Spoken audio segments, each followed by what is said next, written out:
अहिंसा की चर्चा में हमने भगवान ऋषभदेव से लेकर भगवान महावीर तक 24 तीर्थंकर भगवान ने बताया हुआ अहिंसा का स्वरूप प्राचीन आचार्य, तत्वज्ञ, तत्ववेत्ता, वर्तमान कालीन प्रभावशाली व्यक्तिमत्व वाले संतगण, ज्ञान संपन्न महात्मागण, प्रगल्भ बुद्धि के धारक, समाज सुधारक आदि इनके शब्दों में परिचय करने का प्रयत्न किया है।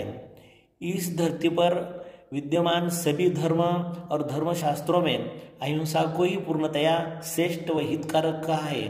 हिंसा का कहीं भी उपदेश नहीं है। सभी धर्म संस्थापकों ने अहिंसा का ही पुरस्कार किया है। सारांश यह है कि अहिंसा में ही मानव हित समाहित है। अहिंसा ही चिरकाल तक मनुष्य को सुखी रखने में समर्थ है और अहिंसा का मूल जीव दया है और जीव दया जीव रक्षा से ही संपन्न होती है।